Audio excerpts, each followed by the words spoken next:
Here onse God, dis vir ons altyd 'n voorreg om te kan by mekaar wees, 'n voorreg om U te kan loof, 'n voorreg om te kan sê, U is God, die almagtige een, die onsienlike, die alomteenwoordige.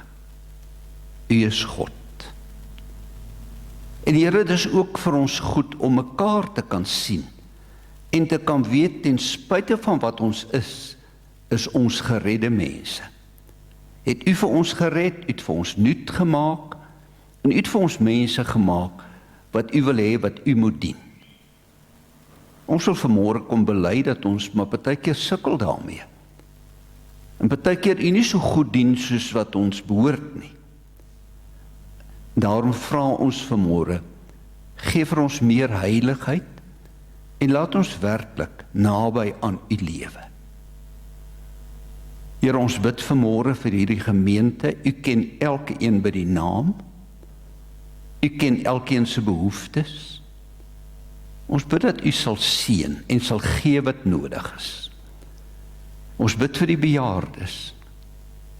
Ons bid dat U elke dag krag sal gee, moed sal gee, om ook die dag weer 'n keer te kan aanpak. Dankie vir die voorreg om 'n lang lewe te mag hê. Here, ons bid vir ons land vanmôre. Dankie dat ons relatiewe vrede het. En ons bid dat ons hierdie vrede sal probeer uitbou. Ons bid in besonder vir 'n nuwe oorlog wat uitgebreek het, dat U ook dit sal laat ophou. Dat daar nie nog mense sterwe nie. En Here, dat die wêreldbevolking U sal eer. Dankie vir die Bybel wat ons nou kan lees. Seën vir ons wanneer ons lees. In Jesus se naam. Amen. Vriende, ek gaan vanmôre vir ons lees uit die boek Hosea. Die boek Hosea by hoofstuk 14. Ek weet hy is so 'n bietjie weggesteek. In my Bybel is hy bladsy 941. Hosea 14. En ek wil graag hê julle moet die Bybel oophou wanneer ek preek, omdat ek baie goed gaan verduidelik uit hierdie gedeelte. Hosea 14 by vers 2. Keer terug na die Here jou God Israel, want jy het geval deur jou sonde. Bely julle sonde en kom terug na die Here toe. Sê vir hom, vergewe tog al ons sonde en neem ons belydenis aan. Ons bely teenoor U, Assirië hou vir ons niks goeds in nie. Ons sal ons nie meer op wapens verlaat nie. Ons sal ook nie meer vir ons eie handewerk sê, ons God nie. By U alleen is daar liefde vir 'n weeskind. Ek sal hulle ontrou genees. Ek sal hulle van harte lief hê, wanneer my toorn van hom afgewend is. En dis nou veral ons teks van hier af aan. Wanneer my toorn van hom afgewend is, sal ek vir Israel wees soos die dou. Hy sal bloei soos 'n lelie, en hy sal so vas staan soos die Libanon. Hy sal geil groei. Hy sal so sterk wees soos 'n olyfboom. Hy sal ruik soos die plante van Libanon. Die wat voorheen by Libanon gewoon het, sal terugkom. Hulle sal weer koring verbou. Hulle sal wele groei soos 'n wingerdstok. Die roem van Israel sal wees soos die wyn van die Libanon. Efraim, ek wil niks te maak hê met afgodsbeelde nie. Ek het jou verneder, maar ek sal jou weer onder my sorg neem. Ek is soos 'n groen sipres. Alles wat jy het, sal van my afkom. Ons lees tot daartoe.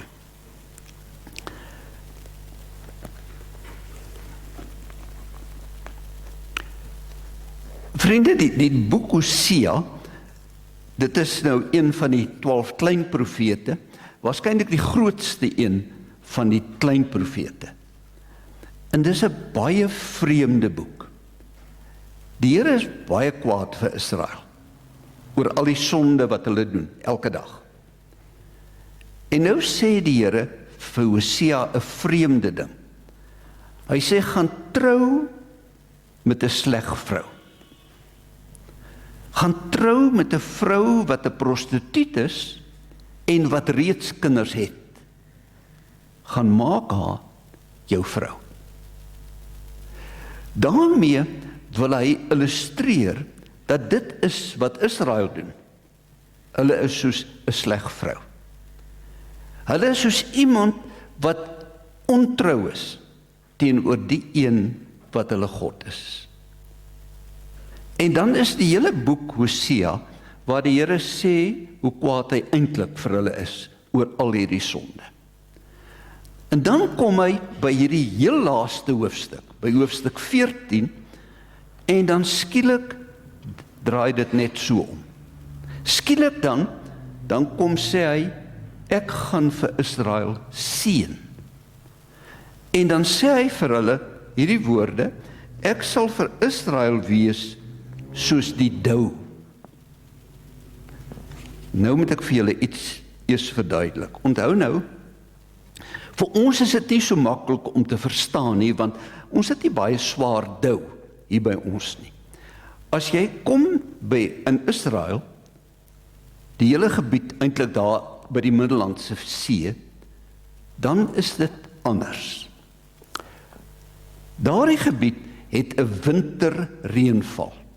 En onthou, dis noordelike halfrond, so met ander woorde, die winter is nou oor ons somermaande, nee.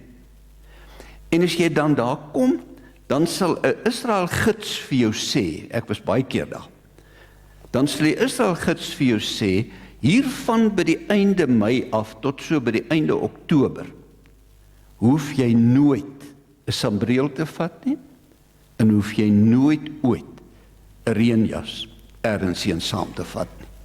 Want dit reën nie. Dit reën geen druppel nie, niks. Daai klompie maande. Maar dis ook die klompie maande wat die oes in die grond gesit word en wat die oes moet ryp word om dan hier teen einde Oktober, begin November se kant geoes te word. Maar dit is 'n geweldige warm tyd van die jaar. Ek het dit daar beleef 47 grade by die Dooie See. Baie warm wat jy daai tyd van die jaar kry. En dan, omdat dit nie reën nie, is dit baie moeilik dat 'n oes regtig kan groei. Want daar's nie reën nie. Maar daar's een geheim. En die geheim is die dou. Nou, wetenskaplikes, wat nou slimmer is as ek, sê dat die dou is so baie, dat dit ongeveer gelyk staan aan tussen 20 en 40 millimeter per maand, wat deur die dou voorsien word. So die plante aan die einde van die dag met die geweldige hitte hang.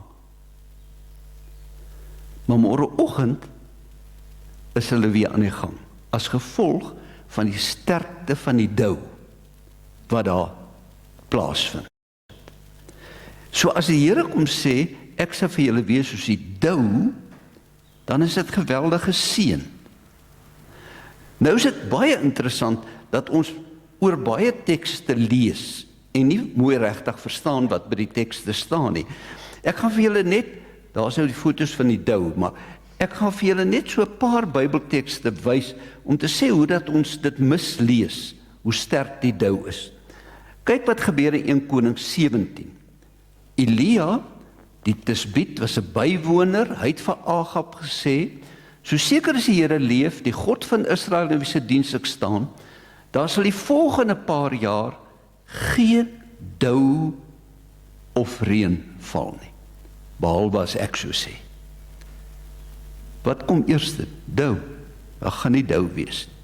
Dis 'n geweldige straf, want dit beteken daar gaan nie hoeste wees nie. So daar gaan nie dou wees nie. In Hooglied kry jy hierdie mooie, daar's baie meer as die paar wat ek aanhaal, ek haal net 'n paar aan. By Hooglied is dit die bruid wat aan die woord is. Sy sê ek het geslaap, maar my hart het wakker gebly. Toe hoor ek die man wat ek lief het klop en hy sê, maak vir my oop my beminde bruid, my duif, my volmaakte. My kop is nat van die dou, my hare is nat van die nag se klammigheid. As jy buite loop, word jou hemp so nat in die nag dat jy hom kan uitdroog. So die dou speel 'n geweldige rol. Dan kan ons kyk na Psalm 133. Daar staan dit is soos die dou van Hermonberg wat op berge by Sion val, waar broers so saamwoon, skenk die Here sy seun 'n lang lewe. Nou die berg Hermon is heel in die noorde van Israel en die grootste deel van die jaar is hy bedek met sneeu, soos wat daar is. Daar's ook 'n skioord daar waar jy kan ski en waar jy met wat noem jy die skistoele teen die berg kan uitgaan.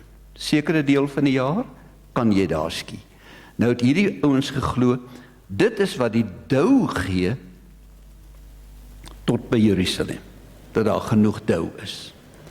Maar dan, een van die baie mooi dele, is waar Isak sy 2 seuns seën. Julle onthou mos nou dat Jakob het Esau se deel gesteel. Julle onthou daai deel, nê? En dan sê die Here in Genesis 37, wanneer hy met Jakob praat, dan sê hy, God gee aan jou dou uit die hemel, wanneer hy hom seën, die rykdom van die aarde, koring en wyn in oorvloed. En dan kom Esau en Esau sê, pa, seën my. En dan sê hy, maar ek het klaar vir Jakob die seën gegee. En dan sê hy, maar gee my tog 'n bietjie seën. Dan sê sy pa, Isak vir hom, jou woonplek sal ver van die aarde se rykdom af wees en ook ver van die dou uit die hemel af. Jy gaan nie seën kry nie. Jy gaan nie dou kry nie. So die belofte van God aan Israel, ek sal vir Israel wees soos die dou. En hulle verstaan dit, as gevolg van wat die dou vir hulle beteken. Hulle verstaan dit, hulle ook maar partykeer 'n bietjie hang. Ook maar partykeer nie meer krag en moed het om voort te gaan met dit wat hulle moet doen nie. Maar soos wat die plante elke môre weer nuut is, as gevolg van die dou, so maak hy ons ook elke dag weer nuut. Nou moet ek gou net nog ietsie verduidelik. En dit is dat, onthou nou, as hy hier praat, dan praat hy met die volk Israel van die Ou Testament. In die Nuwe Testament is die volk Israel deel van God se volk, die wat in hom glo, maar die werklike Israel is die gelowige mense. Soos hy hier sê, ek sal vir Israel wees soos die dou in die Ou Testament, dan sê hy vir ons in die Nuwe Testament, ek sal vir jou as gelowige wees soos die dou. Ek sal vir jou nuwe krag gee. Wanneer jy jou Bybel lees, is ek vir jou soos die dou, ek gee vir jou nuwe krag. Wanneer jy na 'n boodskap luister oor radio of televisie, ek is die dou wat ek vir jou gee daardeur. Die werk van die dou kan vergelyk word met die werk van die Heilige Gees in ons lewens. Dit wat vir ons elke dag weer nuwe krag gee. Ons word geseën deur die Heilige Gees. En dan kom die Bybel met baie mooi prosa na vore. Baie mooi om vir ons te sê, wat gaan nou die gevolge van die dou wees? Die dou wat die Here vir ons gee.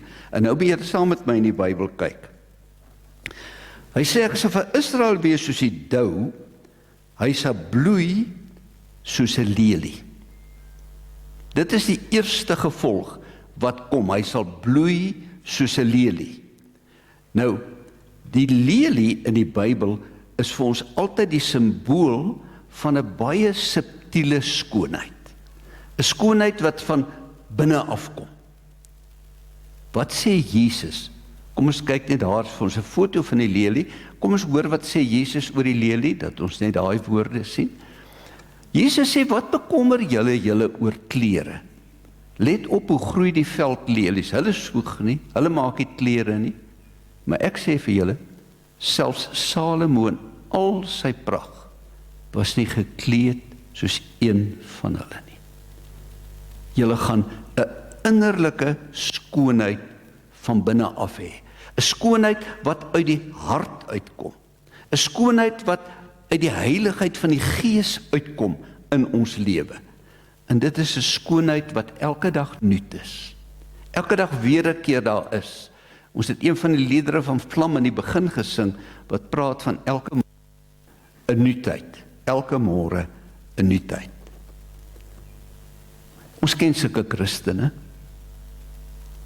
Jy ken mense wat werklik Christus so innig liefhet en so innig dien, dat jy hierdie innerlike skoonheid kan raak sien. En sommer net so 'n vraagie aan jou. Sien mense dit by jou raak? Sien hulle by jou hierdie innerlike skoonheid? En dan sê hy die volgende, hy sê, en hy sal vas staan soos die Libanon. Die meeste vertalings sê hy sal vas staan soos die seders van die Libanon. Daar het julle 'n foto van 'n seder van die Libanon. Nou, kom ek probeer vir julle hier weer verduidelik. Onthou nou, wanneer hy oor die lelie praat, dan sit hier die innerlike skoonheid, maar die lelie is geweldig kwesbaar. Vulnerable, soos die Engelse sê. Kwesbaar, want 'n koue wind of iets kan hom vang. Die seder daarenteen is geweldig sterk, want sy wortels gaan baie, baie diep in die grond in. Dis 'n baie sterk boom, baie mooi boom. Nou, die sederhout uit Libanon is gebruik waar? In die tempel, en is gebruik in paleise. So dit was jou, ek wil amper sê, jou beste hout wat beskikbaar was.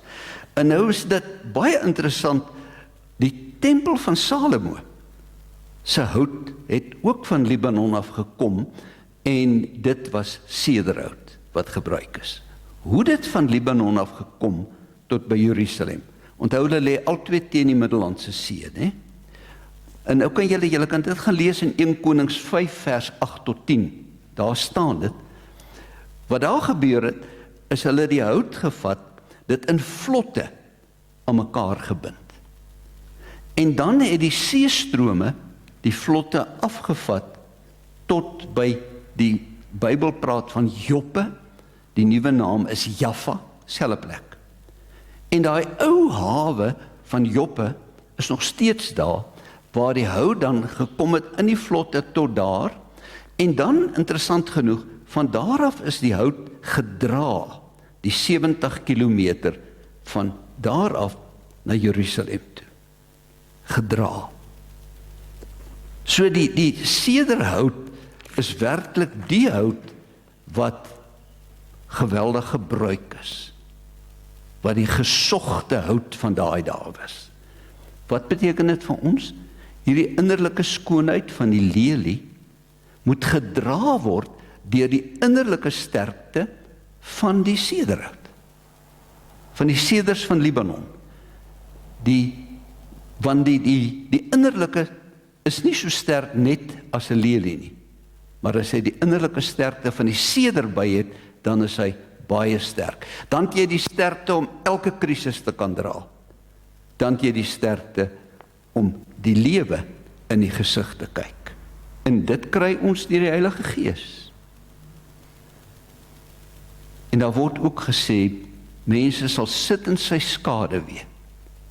Iemand wat hierdie sterkte het, vorm 'n skaduwee vir die mense rondom hom. Ek kan nie na elke een verwys nie, ek gaan net nog enkeles vir julle uithaal. Kom ons kyk wat staan in vers 6 Hy sal bloei soos die lelie, hy sal vasstaan soos die Libanon, hy sal geil groei, vers 7. Hy sal so sterk wees soos 'n olyfboom. Nou wil ek gou vir julle oor die olyfboom vertel.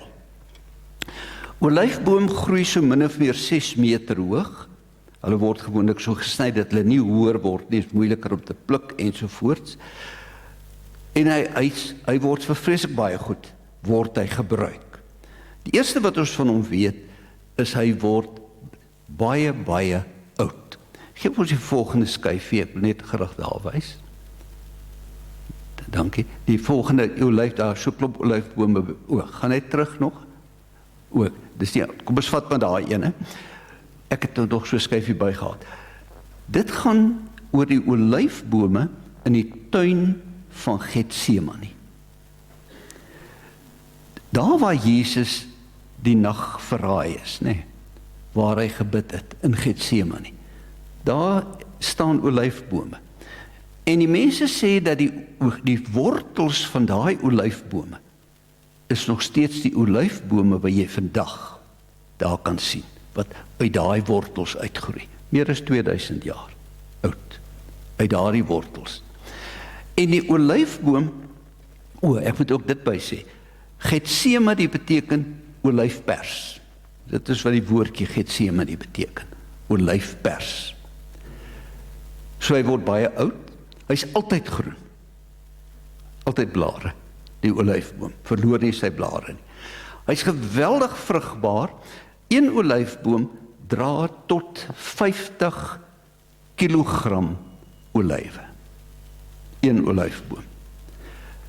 As jy 50 kilogram oes, kan jy 6 tot 8 liter fyn olyfolie daar uithaal. Nou vriende, kom ons sê net bietjie vir mekaar, wat kos olyfolie vandag? R300 min of meer vir 'n bottel, né? En nou kan jy 6 tot 8 van een boom afkry.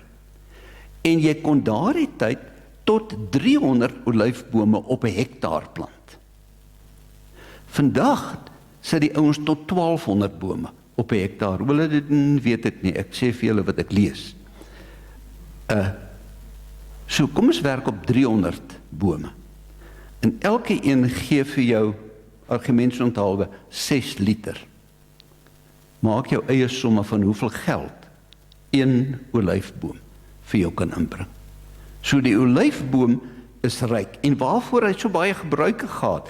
Hy is in die Bybelse tyd gebruik as medisyne. Hy is, miskien moet ek net dit ook by sê, onthou julle dat is Jakobus wat skryf, laat die ouderlinge hom salf met olyfolie en dan saam bid dat hy gesond word vir medisyne. Hy is gebruik vir lig, lampe. Hy is gebruik om mee te kook. Is werklik 'n baie, baie vrugbare boom, wat baie goed gebruik kan word. Ons, hy sê, ek maak julle soos 'n olyfboom. Ons moet vrugbaar wees in hierdie wêreld, om regtig vir hom iets te beteken. Miskien moet ek nog een net vir julle doen. Kom ons kyk daar wat hy gesê het. Die roem aan die einde van vers 8. Ek wil nog 2 doen.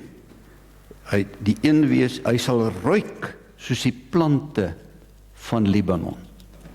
Vriende, as jy nou tussen daai seders loop, en daar is baie van hulle by Haifa, maar naby die berg Karmel in Israel, is 'n wonderlike geur wat daar is in hierdie woude. En nou sê die Here, daai geur moet ons as Christene versprei. Onthou Paulus het later ook gesê, julle is 'n geur vir party tot die dood en vir party tot die lewe, né? Daai geur moet ons versprei. En dan wil ek die laaste een net doen, en dit is daar by die een wat ek gesê het, by die einde van, hulle sal wees soos die wyn van die Libanon. Ouens wat meer weet as ek en jy, sê dat die oudste wyn wat in die wêreld ooit geproduseer is in Georgië, Georgia. Dit is 8000 jaar voor Christus. Die wyn van die Libanon kom uit 6000 jaar voor Christus, wat die Fenisiërs wyn daar geproduseer het. En dit was die beste wyn in die wêreld. By paleisfunksies, groot geleenthede, is die wyn wat gebruik is, was die wyn van die Libanon. Hy sê, ek sal vir julle maak soos die goeie wyn van die Libanon. Ek wil afsluit. Dou is God se seën. God se seën aan jou. Hy wil hê, jy moet soos die lelie wees, en soos die seder wees, en soos die goeie wyn wees, en soos die olyfboom wees. Hy wil hê, ek en jy moet hom dien. Hy gee al die tools. Ek en jy moet net gehoorsaam. Amen. Dankie onse Vader, dat ons weet, U gee alles wat nodig is. Dankie vir die wonderlike wete dat 'n gewone natuurverskynsel vir ons kan leer van U seën en van U genade. Maak ons asseblief bruikbare mense in U diens. In Jesus se naam.